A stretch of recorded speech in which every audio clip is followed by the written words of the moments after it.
Ang kwentong ito ay hango sa totoong buhay. Mula ito sa isa nating kabayan na itago na lang natin sa pangalang Totong.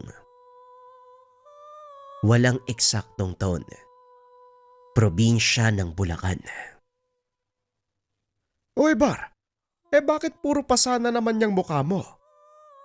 Totog, anong gulong pinasok nitong kaibigan mo?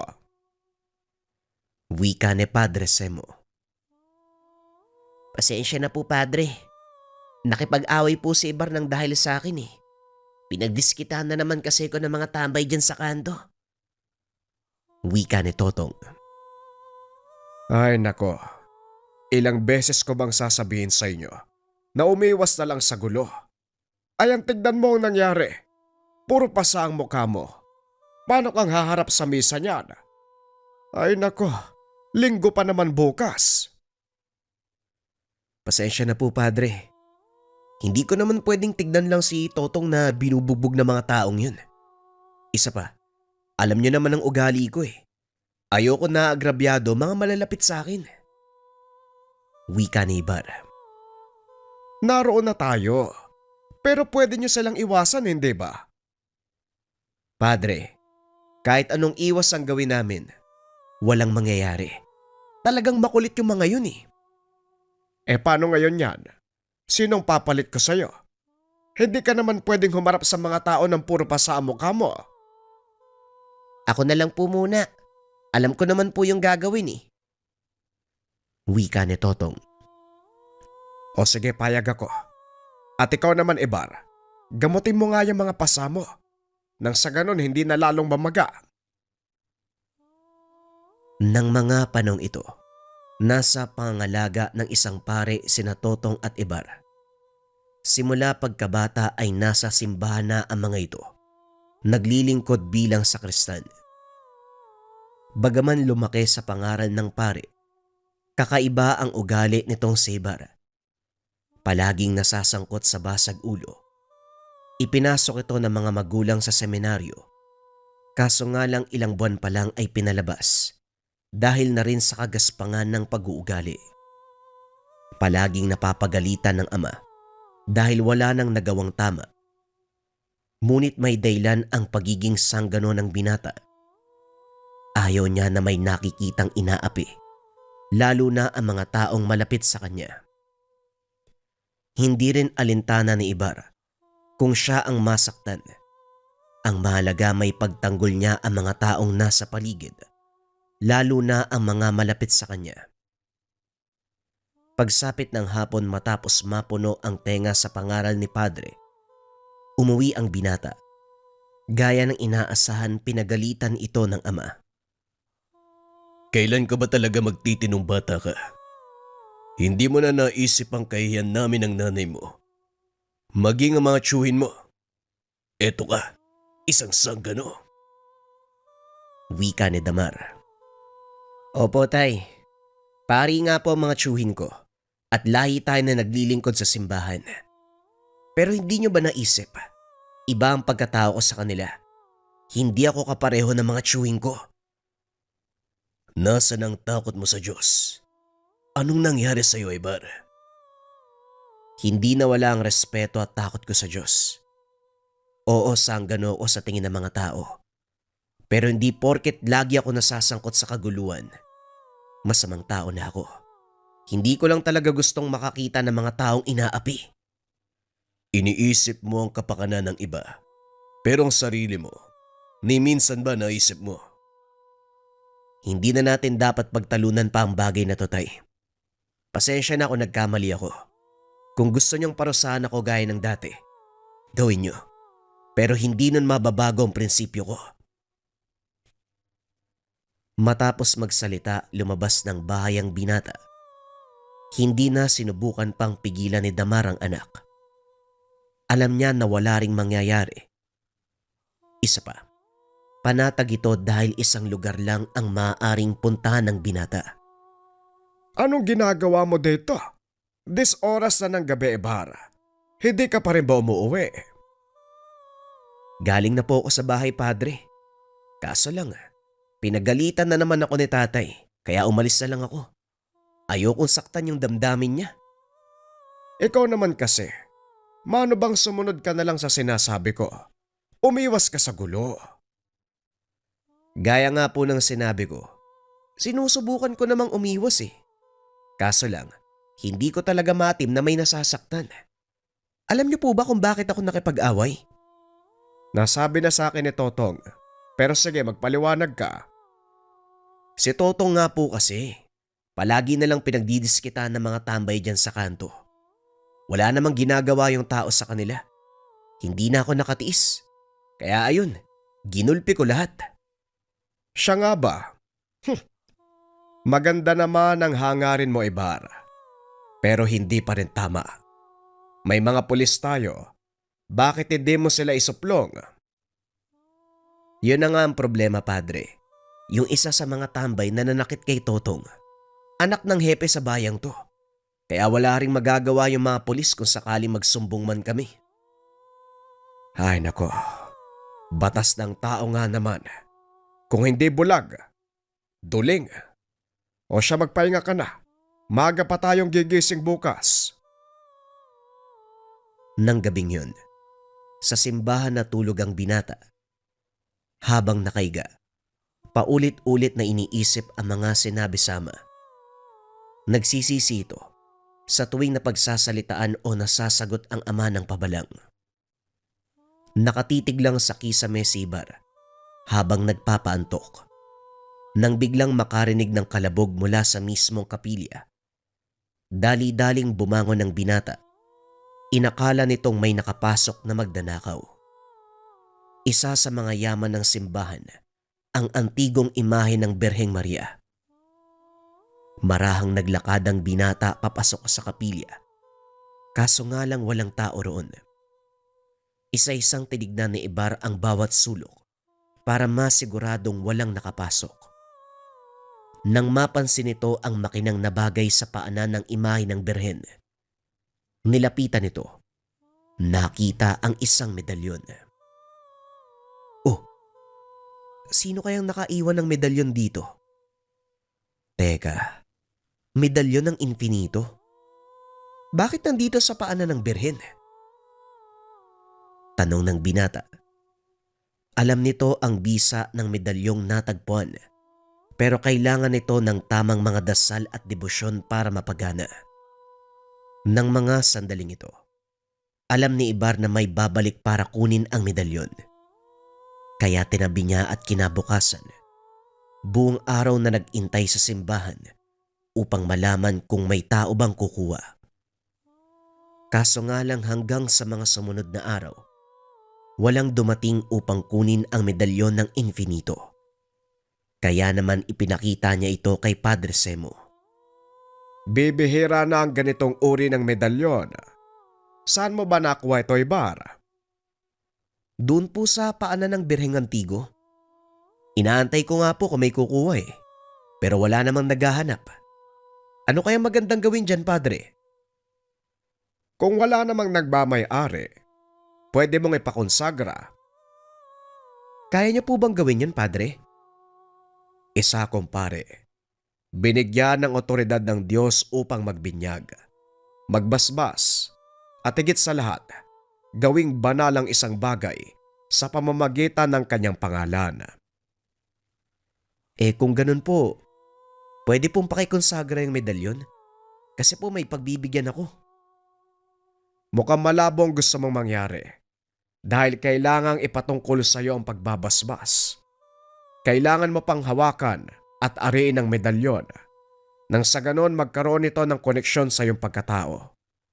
Pero binabalaan kita, sa oras na yakapin mo ang debosyon ng infinito, hindi ka na maaaring gumawa ng kahit anong ipinagbabawal ng simbahan, lalong-lalo na ang pakikipagbasag ulo. Maliwanag po sa akin yun, Padre. Pero sa oras na may makita ako nasasaktan o inaapi, hindi pa rin ako tatayo sa isang sulok at manonood. Kahit ang Diyos pa mismo ang humarang sa akin, ipagtatanggol ko mga naaapi. Wag na wag mong gagamitin ang pangalan ng Diyos sa mga ganyang bagay. Nakasaad yan sa 10 utos. Alam ko po, Padre. Ang sa akin lang, huwag niyo akong pigilan na tumulong sa mga nangangailangan. Pinagkalooban ako ng Panginoon ng lakas at katapangan. Bakit hindi ko gagamitin para makatulong sa iba? Heto na naman tayo. O siya, amin na yung medalyon mo. Nang makonsagra, balikan mo na lang bukas ng hapon. Inabot ng binata ang medalyon. Pagkatapos ay nagpaalam ito upang sunduin sa paaralan si Totong. Pag-alis ng matanda, dumating naman si Damar. Nakuha niya ba ang medalyon, Padre Semo? Oo, Damar, nandito. Pinapakonsagra niya sa akin. Sabihin mo, bakit mo ibinigay ang kaisa-isa mong medalyon? Hindi mo na ba ito gagamitin? Matanda na ako, Padre. Kailangan ko nang magretiro. At isa pa, hindi ko na rin kakailanganin ng medalyon ng infinito. Hindi na ako nanggagamot. Sapat na sa akin ang pananampalataya ko at patnubay ng amang may likas sa lahat. Ang kinakalungkot ko lang, baka mabuyo ang anak mo sa paggamit ng kapangyarihang taglay ng medalyon. Ano ngayon ang gagawin mo? Kung sakaling mangyari yun, ako mismo ang magdidiskomunyon sa kanya. Pero malaki ang tiwala ko kay Ibarra. Hindi siya likas na masama. Alam ko yun. Sige na, Padre. Mamaya makita niya pa ako dito eh. O sige, Damar. Mag-iingat ka, kaibigan. Pag-uusap ng dalawa. Kung hindi nyo na itatanong, dating manggagamot ang ama ni Ibarra. Inilihim niya ito sa lahat dahil hindi pangkaraniwang sakit ang nilulunasan nito. Mga sinasaniba ng demonyo at mga engkanto ang kinakaharap ng Ginoo. Noong ito ay nasa kasagsagan pa ng kanyang panggagamot, isang medalyon ng infinito sa kanyang mga iniingatang gamit. Silang dalawa ni Padre Semo ang magkasama. Nag-aral din bilang eksorsista sa Italia ang pare bago tuluyang madestino sa lugar nila Ibarra. Doon niya nakilala ang ama nitong si Kadamar. Inilihim ng dalawa ang sekreto dahil maraming tao ang naghahangad na makuha ang mga gamit ni Damar. Maraming antingero sa kanilang lugar. Ngunit si Kadamar lang ang nagmamay-ari ng 3 uri ng malalakas na gamit. Pangkumbate. Una ay ang medalyon at libreta ng Sator. Ikalawa, ang kumpletong talandro ng Atardar. At ang medalyon ng Infinito. Bawat isa sa mga tangan niyang gamit may kanya-kanyang pinaggagamitan. Ang libreta at medalyon ng Sator, ginagamit nito sa kumbate espiritual. Ang talandro ng Atardar, para sa depensa at pangparusa. Samantala ang medalyon ng Infinito, nagbibigay ng kakaibang lakas ng pangangatawan. Nang mga panong iyon, walang mambabarang o mangkukulam ang nakakagapi kay Kadamar. Kinakatakutan nito sa lugar. Ngunit sa tuwing manggagamot, nakatakip lang ang mukha nito para hindi siya makilala ng mga kaanak. Lalo pa, isang monsenyor ang nakakatandang kapatid. Balik tayo sa kwento. Teka, sandali lang. Bago ako umalis, magandang malaman mo din ang pinakarason kung bakit pinagkaloob ko kay Ibarang medalyon ng Infinito para kahit papano may pagtanggol niya na maayos ang sarili. Yan nga ang kinakatakutan ko, Damar. Dahil sa oras na malaman niya ang bisa ng medalyon, maaaring malasing ang anak mo sa kapangyarihan at tuluyang makalimot. Gaya ng sinabi ko, Padre, handa kong putulin ang sungay ng anak ko. Pero mataas ang kumpiyansa ko na hindi yon magagawa ni Ibarra. Gayon din naman ako. Pero tandaan mo, Damar, nakakalasing ang kapangyarihan. Pag-uusap ng magkaibigan. Matapos ay nagpaalam na si Kadamar. Ilang minuto lang ang nakalipas, dumating naman si Totong at Ibarra. Mano po, Padre? Kumusta po kayo dito? Maayos naman, Totong. Sige na, magberyenda na muna kayo. bago nyo simula ng paglilinis sa simbahan. Nga pala Ibar, sumunod ka muna sa akin. May sasabihin ako tungkol sa medalyong napulot mo. Wika ng pare. Sumunod si Ibar kay Padre Semo.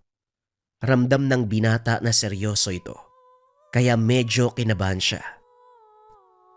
Bakit padre? Ano pong nangyari sa medalyon? May naghahanap po ba? Wala naman iho. May sasabihin lang ako sa'yo at kailangan pakinggan mong mabuti. Ang medalyong ito, isang makapangyarihang gamit. Alam ko naman pong tungkol dyan. Talaga? Saan mo nalaman? May nakita po kong ganyan dati. Ang sabi nila, medalyon daw ng infinito. Alam ko lang ang tawag pero hindi ko alam kung para saan. Ang medalyon ng infinito ang nagbibigay ng lakas at bilis ng pangangatawan sa taong nagtatangan.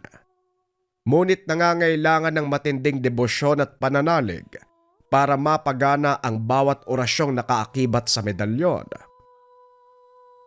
Debosyon? Kung sakali gaano naman katagal yun? Ang debosyon, panghabang buhay Ibarra.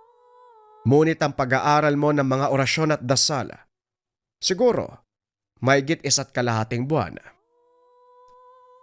Ganun po ba? Medyo matagal pala.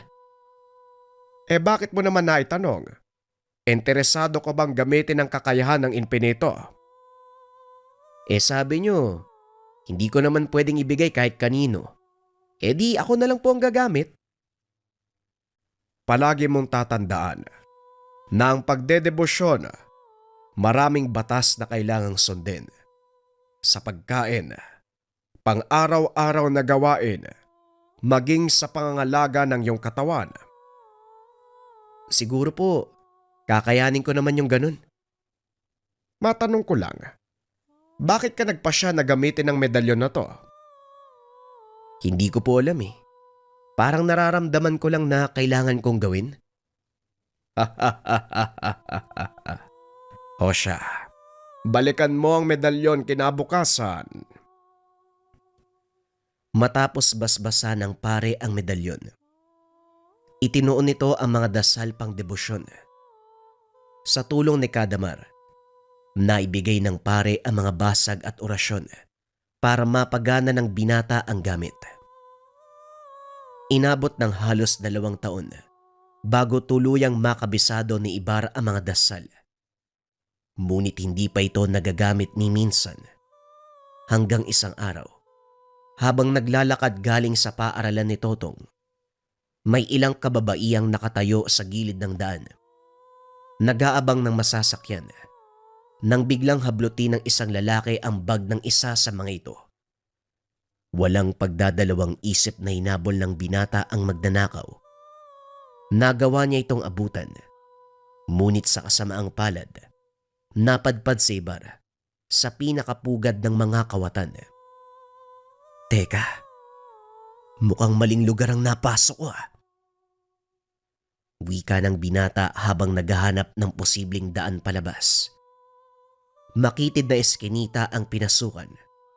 Ang tanging daan palabas ay kung saan siya pumasok. Kaso nga lang naharangan na ito ng ilan pang kalalakihan. Yan ang napapala ng mga nagpapakabayani. Ngayon tignan natin kung makakalabas ka pa ng buhay dito. Isa-isang sumugod ang mga kalalakihan at dahil nasa bingit na ng panganib, hindi nagawa ng binatang mag-usal na mga dasal. Ngunit laking gulat nito, tila kusang kumilos ang kanyang mga kamay. Gumante ng suntok sa mga kalalakihan. Tumumba ang isa sa kanila, dahilan para tumama ito sa iba pa. Kinuha ng binata ang pagkakataon upang usalin ang mga orasyong pangpoder at pangdepensa.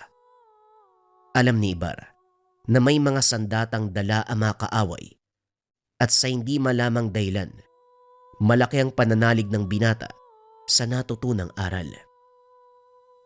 Naglabas ng kutsilyo ang isa sa mga kalaban at sinugod si Ibar. Sinalubong naman ito ng binata at nagawang agawin ang patalim. Nang biglang may sumigaw, dahilan para mapahinto ito sa pagkilos. Sige, subukan mong gumalaw. Sasabog ang utak mo sa iskinitang to. Wika ng lalaki. Huminga ng malalim ang binata at bumulong. Diyos ko, kayo na pong bahala sa akin. Nilingon ni Ibar ang lalaki may hawak ng baril at sinugod. Kinalabit ang gatilyo. Kaso nga lang hindi pumutok ang baril. Makailang ulit niya itong ginawa, pero wala pa ring nangyari. Nawakan ni Ibar ang kamay ng lalaki at naagaw ang baril. Itinapon ito sa malayo. Walang pagdadalawang isip na binugbog ang kalaban. At habang ginagawa ito, sunod-sunod na suntok naman ang natatanggap mula sa mga kasama ng lalaki. Ngunit walang epekto sa kanya ang mga ataking ito. Sa kasamaang palad, isa sa mga kalalakihan ang nakadampot ng baril. Pinaputokan si Ibar.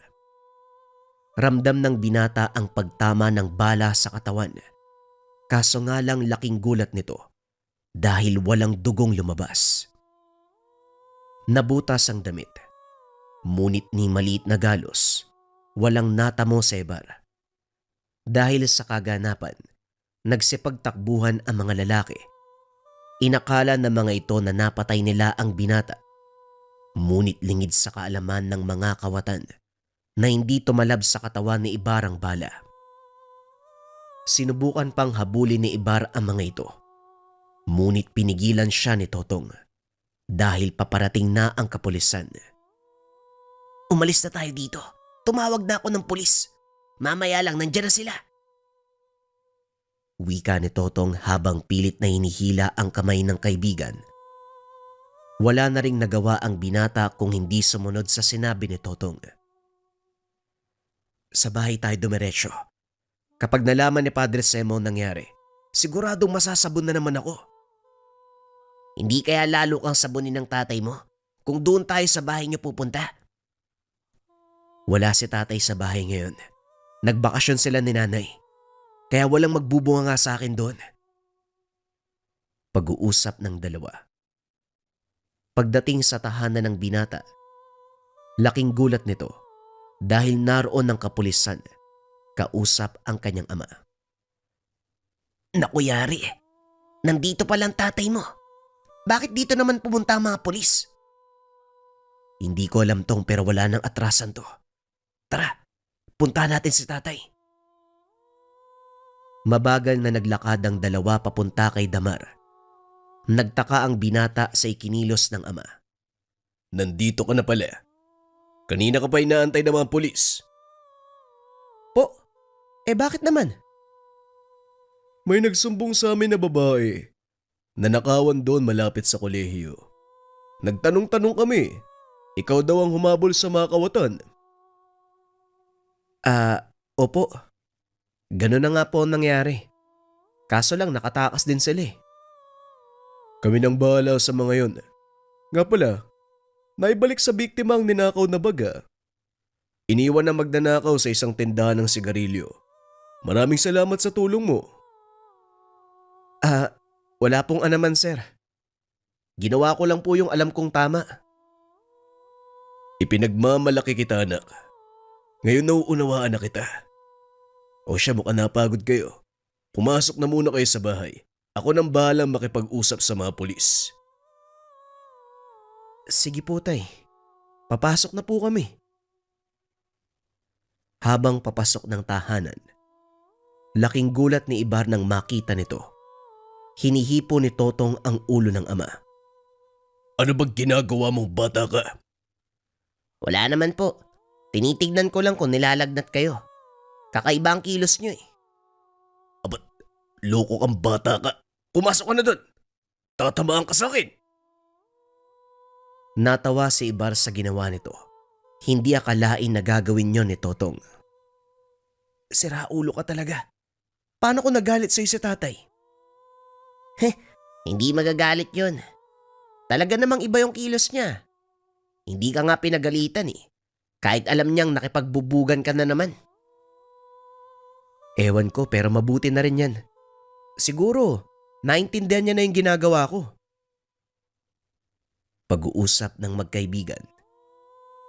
Sa paglipas sa mga buwan, wala namang nangyaring kakaiba. Normal na mga araw lang ang nagdaan. Nang mga sandaling ito, unti-unting nagbabago ang pakikitungo ni kada marsanak. Kumusta naman ang araw mo, Ibar? Nakapunta ka ba ng simbahan?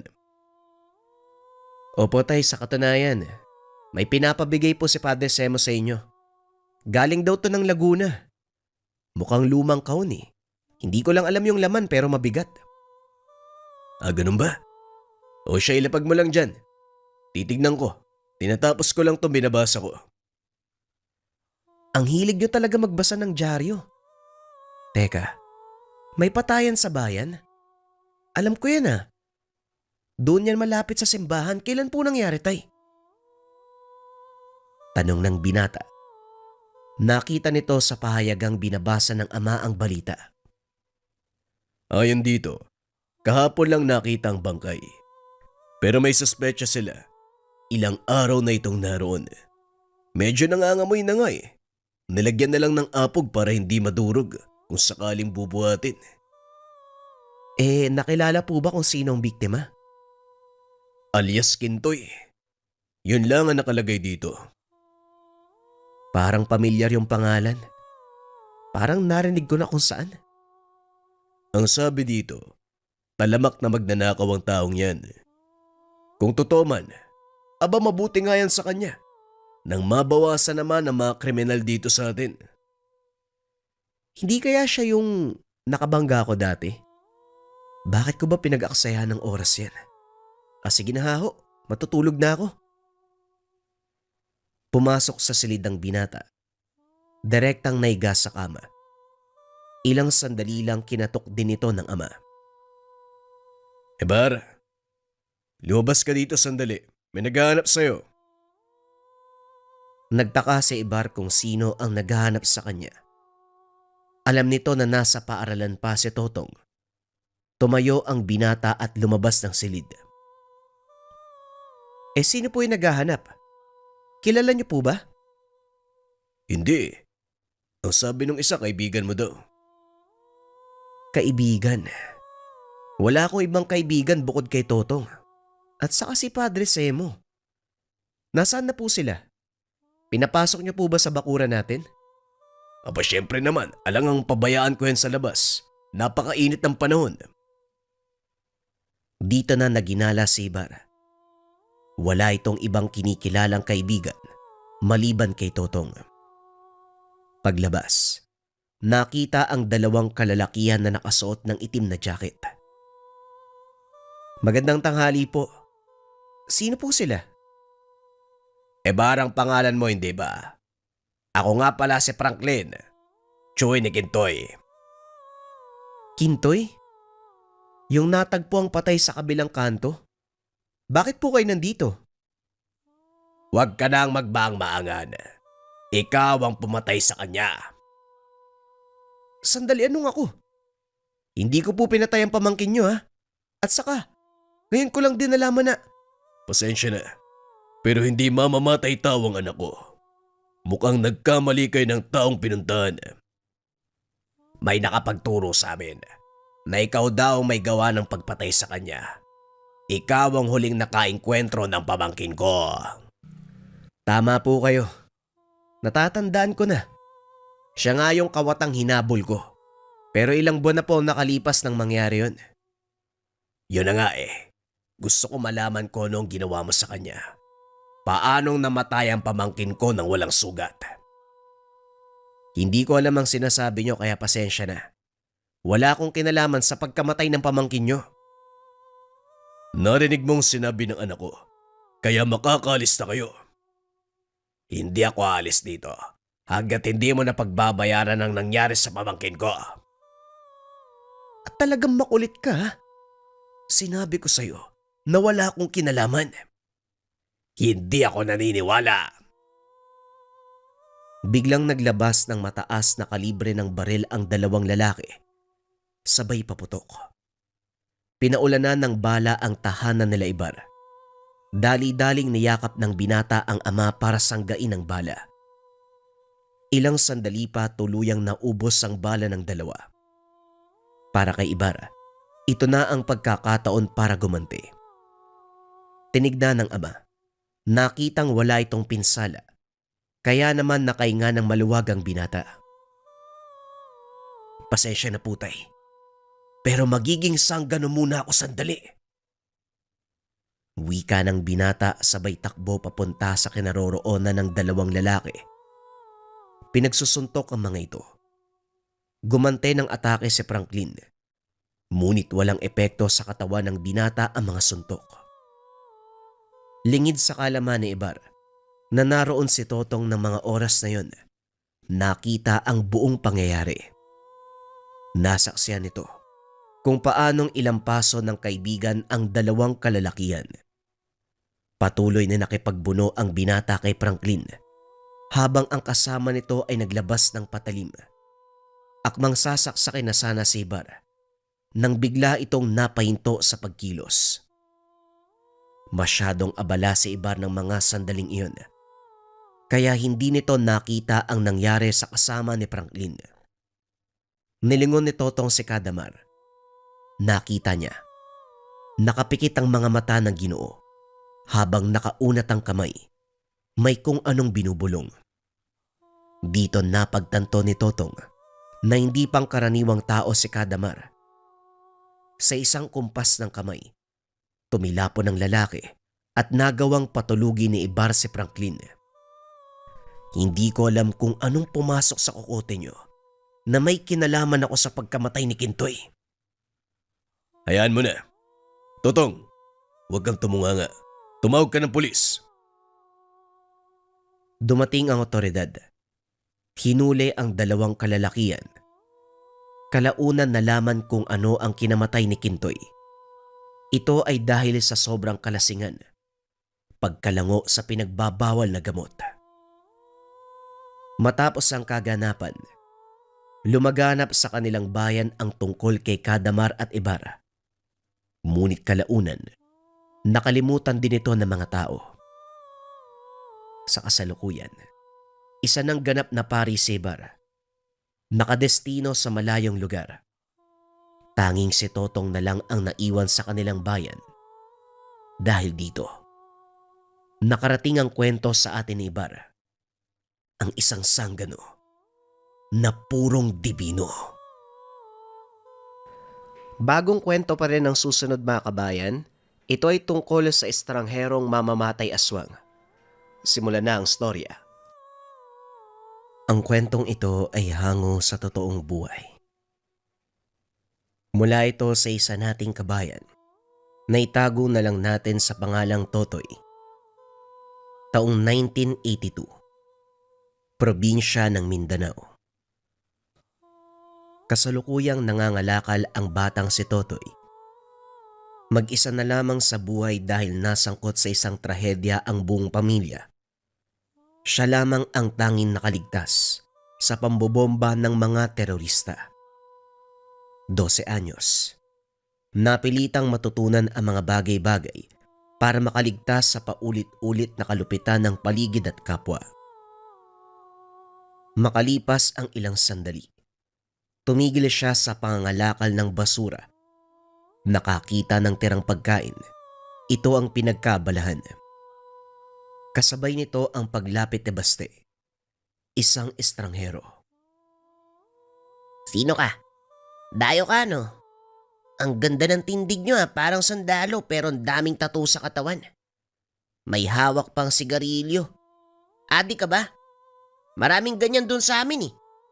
Mga kapitbahay naming adik. Buwan-buwan nga mayroong pinupuntahan yung mga pulis dun eh. Dinadakip pero nakakatakas. Kasi hindi naman talaga sila huhulihin. Pakitang tao lang. Para kunwari ginagawa yung trabaho pero ang totoo, tumatanggap sila ng suhol. Nagulat si Baste sa sinabi ni Totoy. Sobrang daldal mo namang bata ka. Pagkatao ko lang ang tinatanong mo nung una, pero umabot ka sa kwentuhan sa kaganapan ng mga adik sa inyo. Ayos ka rin ah. Ilang taong ka na ba, 8? Ang bata mo pa tapos nandito ka na sa basurahan nangangalakal. Nasaan ba ang pamilya mo? Kumakain ka pa ng panis. Ay nako. Bueno, ang pangalan ko ay Basti. Wala ako niyan. Mag-isa lang ako sa buhay. Nanay ko, walang silbi, pati si tatay. Anak ng anak, hindi naman kayang panindigan. Nagkawatak-watak kami magmula nung gera tapos hindi ko na alam kung nasa ng iba kong kapatid. Patay na siguro. Anong pangalan mo, Basti? Pangit? Hindi ko gusto yung tabas ng dila mo ah. Walang kamor-amor. Wala ka bang bahay? Meron. Yung iniwang tahanan ng dating mamamatay tao. Bakit mo natanong? Naghahanap ka ba ng matutuluyan? May bakanting kwarto naman doon. Pwede ka basta magbayad ka sa akin ha. Ang bata-bata pa. Marunong nang magnegosyo. O sige, magkano bawat araw? Kahit maliit na halaga lang pangkain. Huwag mo kong tawagin bata, matanda na ako. 12 anyos na ako, no? Ganun ba? Bansot ka kasi. Nasaan ba ang bahay? Pasilip nga. Kung magugustuhan ko, dadagdagan ko pa yung bayad sa'yo. Ayos ka rin mayaman ka ba? Ang lakas mo magsabi ng pera, mukha ka namang mahirap. Nga pala, hindi pwedeng magtagal dito. Maraming halimaw. Hindi lang rebelde, magdanakaw, o kapitbahay na siraulo. Sa gabi nga may nangangatok na aswang dito eh. Ay may baril ka pala. Pwede mo silang labanan no. Kapag naubos ang bala mo, lumipat ka na ng ibang lugar para sa kaligtasan mo. Naunang maglakad si Totoy. Sumunod naman sa kanya si Basti. Dumating sila ng tahanan. Maayos, malinis at may sapat na espasyo. Kinuha niya ang kwarto at nagbayad sa bata ng ilang araw na pananatili. Aba totoo nga may pera ka no? Pero hindi ako naniniwala na galing yan sa paghihirap mo. Mas maniniwala ako kung sasabihin mo sa akin na nagmula yan sa nakaw. Halata sa mukha mo, wala kang nagawang tama sa buhay, di ba? Napakamot sa ulo sabay iwas ng tingin ng lalaki. Hindi makapaniwala. Nakatagpo ng batang may ganitong pag-uugali. Nakakarami ka na ah. Kung makapagsalita ka, parang ang dami mong alam sa buhay. Kung sa bagay, sa dami ng nangyari sa lugar nyo, marami ka talagang makukuhang kagaspangan. Hindi lang sa ugali. Ano, pwede na bang pumasok sa kwarto? Magpapahinga ako. O sige na, pumasok ka na, bayad ka ni. Hindi na nag-abalang tumingin. Binibilang ang hawak na salapi. Ang pakay ni Baste sa lugar ay hindi ang maghanap ng bagong tirahan. May nakaingkwentrong nilalang na hindi natapos ang laban. Biniktima ang mag-ina habang tinutugis ang isa pang nilalang noong araw. Nandito siya upang magiganti. Galing pa siya ng Bohol pero napadpad sa Mindanao para singilin ang halimaw. Matapos magpahinga, lumabas siya upang maglibot. Hindi niya nakita ang bata. Magpapasama sana kaso wala sa lugar. Inikot ang buong paligid. Maliban sa mga basurang nakatambak sa mga tabi. Nariyan din ang mga taong masama ang titig. Hindi siya nagtaka. Normal ang ganito lalo na dayo lang sa lugar. Hoy, taga-saan ka? Bagong salta ka dito ah. Alam mo ba ang nangyayari sa katulad mo? Tanong ng lalaki. Nakita niya ang iba na naghahanda. Nagsipagdampot ng panghampas. Alam niya ang gusto ng mga ito. Kaya nagmamadaling naglakad pero hinarangan siya. Ang lakas ng lobong mambastos ah. Kinakausap kita, kaya wag mo kong tatalikuran. Sinampal siya nito pero hindi niya pinalagan. Wala siyang gana sa ganitong away. Hindi ito ang pakay niya sa lugar. Wala pala ang isang to eh. Ang laki ng katawan, pero duwag. Pipi kaya tayo no? Magsalita ka nga. Muli siyang sinampal. Kaliwat kanan. Patuloy na nagpigil si Baste. Hindi uubra sa amin ang pananahimik mo. Wala kaming awa sa mga dayo. Mga bata, trabahuin na natin to. Nagsilapit ang mga ito at sinimulan siyang hampasin. Nagulat sila dahil nanatiling nakatayo si Baste. Samantalang buong lakas ang ginawang paghampas. Nabali pa nga ang ginamit ng mga kahoy. Sino ba to? Bakit parang hindi nasasaktan? Baka aswang ka din kagaya ni Mando. Huy, manahimik ka nga. Wag mong babanggitin si Mando kung ayaw mo mapugutan ng ulo. Hoy, ikaw ano ka ba? Ang yabang mo ah. Nagtitigas-tigasan ka ba dyan? Ano, lumabang ka? Muli siyang sinampal. Hinampas pa pero hindi siya natinag. Walang dugong umagos kahit sa ulo paulit-ulit hinambalos. Ang tigas mo ah. Sino ka ba talaga? Anong dugo ang meron ka? Para hindi tabla ng pisikal na atake. Nandito ka ba para ipagmayabang yan? Pasimpleng naglakad palayo si Baste. Nagsitabi ang mga tambay pagdaan niya. Wala siyang balak mag-aksaya ng lakas sa mga ito dahil napapansin ang takot sa mga mata nila. Umaastang matatapang pero ang katotohanan ay takot naman. Bumalik siya ng tahanan. Naabutan ng bata na nagbibilang ng mga pakete sa kusina. Kagad siyang lumapit at nilayo ang mga ito. Ikaw bata ka. Bakit ka may ganito? Alam mo ba na maliban sa delikado masama yan? Sinong nag-utos sa'yo ha? Walang ya. Pati bata dinadamay sa kalokohan. Bakit ka ba nangyayalam? Sanay ako sa ganitong buhay. Ano bang bago? Alam ko ang mga to.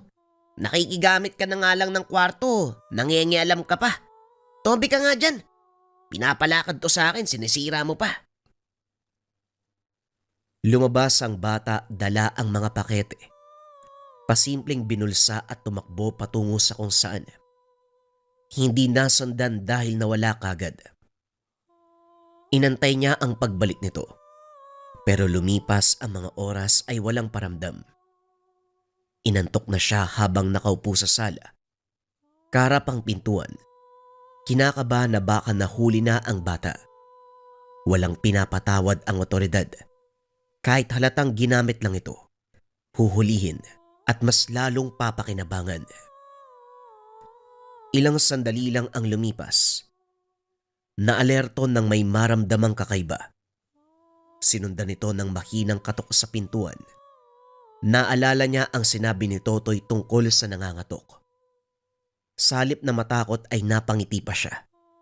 Dali-daling kinuha ang patalim at hinanda ang sarili.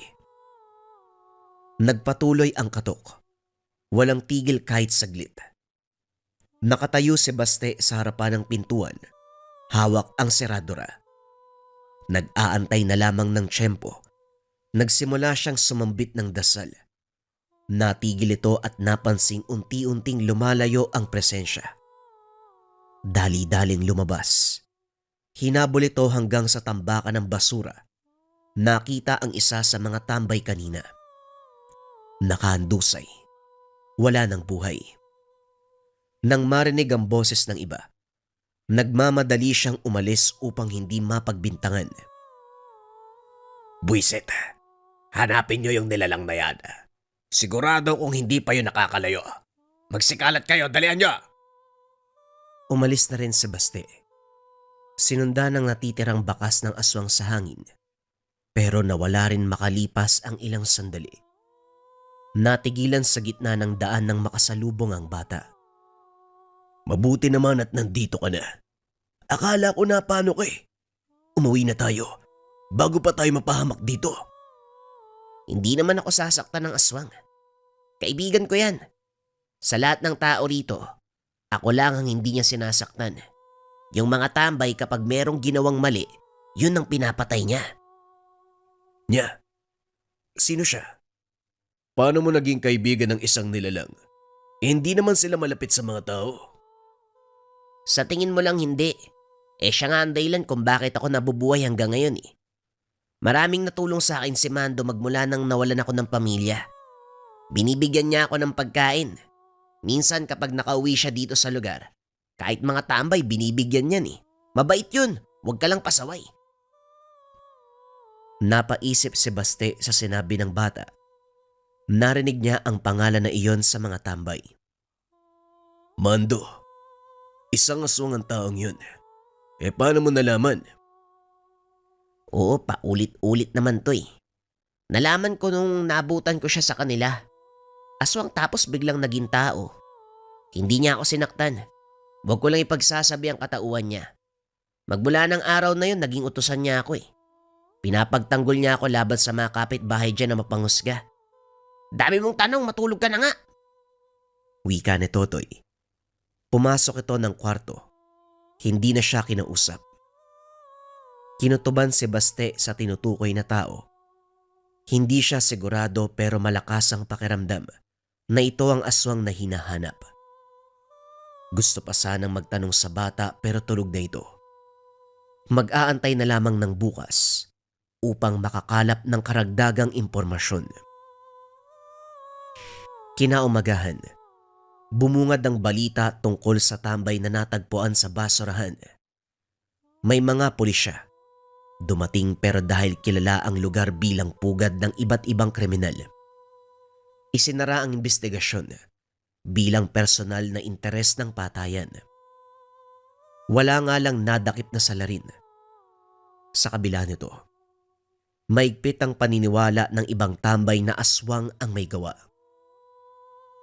Kapag nakasalubong ko yung aswang na yon, papatayin ko talaga. Dinali si Jerry. Malilintikan siya sa akin. Sa akin lang baka si Mandong may gawa nun. Kagabi parang nakita ko siya eh. Hindi ko lang sigurado pero hubog ng katawan niya eh. Hoy, tigil-tigilan mo ako sa kakaganyan mo ha. Dinadamay mo pa si Boss Amo. Bakit naman siya nandun? Lumuwas nga siya ng Maynila nung nakaraang linggo, hindi ba? Sa susunod na araw pa ang balik niya. Anong sinasabi mo dyan? Basta, nakita ko talaga siya kagabi. Tahimik na nakikinig si Baste sa usapan ng mga tambay. Sinundan niya ang isa nang umalis ito. Kakilala mo ba si Mando? Sabihin mo sa akin ang nalalaman mo tungkol sa kanya. Akong bahala sa'yo. Mag-aabot ako. Inabutan niya ito ng pera kaya hindi na nakatanggi. Dinala siya sa lugar kung saan walang ibang tao upang maibigay ang impormasyon na kanyang hinihingi. Si Mando ay ginagalang dito sa lugar dahil siya nagbibigay ng kabuhayan sa amin. Ganito, illegal. Nagbibigay rin ng pera kaya walang magawa kung hindi yumuko sa kanya. Kapos kami, naging alipin ang salapi. Pero hindi ako naniniwalang illegal na droga lang ang pinapatakbo niya. Minsan kasi parang ibang tao siya. Alam mo yung kakaiba yung amoy? Presensya, tapos ang ilap. May mga pagkakataon pa na sigurado kong hindi ako namamalikmata. Yung dumaang aso naging siya. Kung alam mo ang tinutukoy ko, kagabi nakita ko siya doon kung saan natagpo ang patay ang kaibigan namin. Kung hindi ako nagkakamali, siya ang halimaw na kumakatok sa mga kabayan. Nang bibiktima. Teka, di ba sa bahay ka ni Tutoy tumutuloy? Bakit hindi mo tanungin ang bata? Alam niya ang tungkol kay Mando. Yun lang konti lang yung bayad mo eh. Hanggang doon lang ang sasabihin ko. Alis na ako, baka may makakita pa. Malalagot ako kapag nakipag-usap sa kagaya mong dayo. Kung may balak kang gawin sa kanya, hanapin mo. Nariyan lang yan sa tabi-tabi. Nalinawan si Baste. Kumpirmadong aswang ang sinasabing Mando. Lalong lumakas ang kutob na ito ang hinahanap na nilalang. Umuwi siya. Nabutan si Totoy na naglilinis ng iba't ibang uri ng baril. Tinignan lang siya nito at hindi pinansin. Ayos ka rin Daig mo pa ako sa dami ng ginagawa. Isa lang ba ang amo niyan doon sa una mong trabaho? Akala ko ba simpleng mangangalakal ka? Ngayong nandito na si Mando, hindi ako mangangalakal. Ako ang tagalakad ng produkto niya. Bakit ba ang dami mong tanong? Nasaan si Mando? Baka naman pwedeng makita yung amo mo. Kakausapin ko lang. Itatanong ko kung naghahanap ba siya ng karagdagang tauhan. Papasok din ako. Tinignan siya ng bata mula ulo hanggang paa. Hindi ka tatanggapin. Malaki nga ang katawan mo, pero mukhang hindi ka maaasahan. Siguradong papalpak ka sa mahalagang misyon. At saka, bawal ang baguhan kasi maraming pasikot-sikot.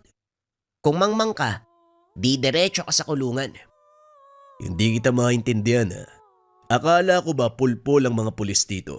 Ang sabi mo, nagkukunwari lang silang ginagawa ang trabaho. Hindi ka pag-aaksaya ng pera ni Mando kung mangmang ka. Mabubulok ka sa kulungan eh. Kaya huwag ka nang sumali dito. Teka, hindi ka naman magtatagal dito, di ba? Ano bang pakay mo sa lugar namin? Kung wala naman, umalis ka na. Nagiging sagabal ka sa mga lakad ko eh. Maayos ka rin ha. Ako na palang sagabal ngayon. Pero seryoso ko. Saan makikita ang Mando na yan? O sige, ganito na lang. Pakisabi hinahanap ko siya. Meron siyang atraso sa akin. Yan ang sabihin mo. Nagulat si Totoy sa mga sinabi nito. Pagsapit ng hapon muling lumabas si Basti. Palihim na sinunda ng bata. Sumot ito sa pasikot-sikot na kabayan hanggang sa makarating sa kabundukan kung saan pumasok sa lumang bahay. Nang makita ang isang lalaki sa bintana, naging alerto ang tangan. Napansin nito ang presensya niya. Kagad nagsara ng mga bintana at pintuan. Pasilip-silip ito. Hinahanap ang kanyang kinalalagyan pero dahil nakatago, hindi siya nakita. Dinig pa ang malakas na kalabog mula sa loob na para bang nagwawala. Ilang sandali pa ang lumipas. Lumabas ang bata. Meron ng pasa at latay sa katawan. Dali-dali niyang nilapitan pero umiwas ito. Antingero ka ba? Kaya pala nagalit sa akin si Mando. Tignan mo yung ginawa sa akin nung sinaktan niya ako. Kasi akala niya, dinala kita dito. Umalis ka na nga. Pinapahamak mo ko eh. Pinasok niya ang tahanan. Hinalughog ang bawat sulok pero mabilis na nawala ang lalaki. Bukas ang bintana sa likuran. May bakas ang pagdaan nito. Sinundan pero naligaw sa gitna ng kakawyan. Nakabalik naman sa tahanan ng bata matapos ang ilang sandaling paghahanap ng daan pauwi. Bakit ka ba nandito? Umalis ka na. Pinagalitan ako ni Mando dahil sa iyo. Ang sabi niya, kung nandito ka para patayin siya, hindi ka magtatagumpay. Uunahan ka niya bago mo magawa yun, kaya umalis ka na. Kung ganun mag-unahan kami. Mabuti na rin na alam niyang antingero ko para makapaghanda siya. Sa palagay mo, kailan niya ako balak sugurin? Hindi ko alam pero ang sabi niya, hindi lilipas ang gabing ito na hindi ka mamamatay. Ngayong gabi. Ayos ah. Kung sakaling mapapasabak ako sa laban mamaya, huwag kang mangengelam o magpakita sa Mando na yun. Baka madamay ka. Nang mga sumunod na sandali, matyagang nag-abang si Baste sa pagdating ni Mando. Nasa loob lamang siya ng tahanan. Palakad-lakad habang nakasunod ng tingin si Totoy. Tahimik lang ito. Ilang sandali pa ay nagsalita na rin. Sino po ba talaga kayo? Pangalan niyo lang ang sinabi sa akin. Wala akong ibang alam tungkol sa inyo. Ano po ba kayo, antingero? Bakit takot na takot si Mando kanina?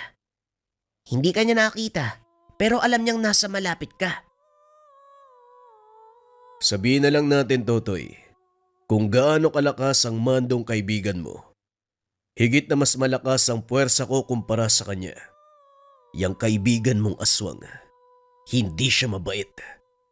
Halangang kanyang kaluluwa at nang bibiktima ng tao. Kumakain ng laman at dugo at pumapatay. Kaya kalimutan mo ang anumang kabutihang binigay niya dahil darating ang araw na ikaw ang susunod na biktima. Halimaw siya. Walang puwang ang kabutihan sa pagkatao. Nandito ako para tapusin ang kasamaan niya. Para ipagigante ang nangyari sa pamilya ko. Nakatingin lang ang bata sa kanya. Hindi sigurado si Baste kung naintindihan ang mga sinabi. Ilang sandali pa, naramdaman ang presensya ng aswang. Totoy, dito ka lang sa loob. Ano man ang mangyari, huwag kang lalabas. Kung sakaling makapasok si Mando, huwag kang magdadalawang isip na paputukin ng baril. Alam kong marunong kang gumamit niyan. At alam kong alam mo rin ang katangian ni Mando. Pero huwag kang mag-alala. Tatalab sa kanya ang bawat balang nilagay ko dyan. Makalipas ang ilang sandali ay narinig na ang katok sa pintuan. Pinakinggan ito ni Baste. Nang makatsyempo ay kagad binuksan. Sabay sunggab sa nakatayo sa harapan. Mabilis nakabawi ang nilalang. Tinamaan siya ng kalmot sa muka. Kahit walang sugat, nawalan pa rin ng balanse sa lakas. Tumakbo ang aswang patungo sa tambakan ng basura. Malawak ang lugar. Walang bahay at mahinang sinag ng buwan lamang ang nagsisilbing liwanag. Nang magkaharap ang dalawa, dito niya nakilala ang halimaw. Tama siya. Ito ang dumali sa kanyang mag-ina. Parehong-pareho ang amoy, presensya, mukha at tindig. Nag-init ang buong katawan sa galit. Kilala ko ang mukhang yan. Lalo na ang mga mata. Tama. Ikaw ang antingero na kamuntikan ng pumatay sa akin noon. Pero dahil mahina ang utak mo, madali kang maisahan. Bumalik pa nga ako habang tinutugis mo ang kasama ko. Tinrabaho ko ang mag-ina mo. Kumusta ka? Matagal na ang nakalipas magmula nang huli tayong nagkita. Nakakatuwa naman. Huwag ka masyadong magpakampante. Nandito ako para patayin ka. Ganun ba? Pwede mong subukan. Hindi na nakapagpigil sa Baste. Sinugod niya ito at hindi tinigilan hanggang sa ilang beses na bumagsak. Madali itong nakakatayo sa kabila ng sunod-sunod na pag-atake. Lumalaban. Sinasabayan ng kanyang galaw. Pero dumating ang puntong puro na lang ito depensa. Bumaon pa ang ulo sa lupa sa paulit-ulit na pagsuntok. Gusto niyang pagdusahin muna upang maramdaman ng paghiganti. Masyado kang maraming salita. Hindi mo naman kayang makipagsabayan. Dahan-dahang bumangon ang aswang. Nangihina pa pero ayaw nang sumuko. Hindi binigyan ng pagkakataon. Sinugod muli at binugbog. Hindi niya tinigilan kahit hindi na lumalaban. Nakatihaya na lamang ang aswang habang patuloy na pinagsusuntok ni Baste. Nang mapansin ang kalagayan nito, saka lang siya tumigil. Kahit nakahandusay na, sinaksak ng sinaksak gamit ang dalang patalim habang nag-uusal ng dasal. Nang masiguradong patay na, dali-daling hinila patungo sa gitna. Sinunog kasama ng nagtatambakang basura. Nakatingin siya sa hindi kalayuan. Dahan-dahang kinakain ng apoy ang katawan ng halimaw. Saka lang umalis nang mapansin ang mga taong lumalapit matapos makita ang sunog. Pinagtulungan nilang apulahin, pero dahil sa lawak at bilis ng pagkalat ng apoy, nahirapan sila. Ilang oras bago napula. Sapat ang oras para sunugin ang bawat parte ng katawan ng halimaw.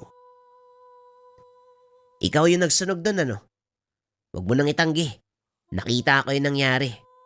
Pinatay mo si Mando, tapos sinunog mo kasama mga basura. Alam mo naman pala nagtatanong ka pa. Isusumbong mo ba ako? Wika ni Baste. Hindi sumagot ang bata. Ibinalik ang baril sa kanya. Alis na ako dito. Tapos na ang sadya ko kaya wala nang dahilan para magtagal. Mag-iingat ka. Mag-isa ka pa naman. Tumigil ka sa pagsali sa mga iligal na gawain. Nakakasama yan sa'yo, lalo na't bata ka pa. Mas mainam ang mga lakal kaysa ganyan ang gawin mo. Eto pera.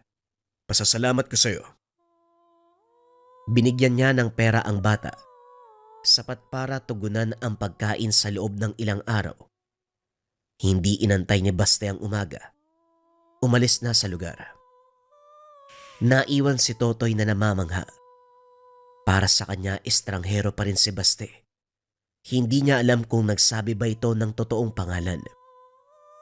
Wala ring ideya sa buhay nito. Ang tanging alaala lang na tumatak ay isa siyang antingero. Mandirigma na walang takot na humarap sa nakakakilabot na nilalang. Nilalang na minsan niyang kinilalang mabuti. Na isa palang halimaw.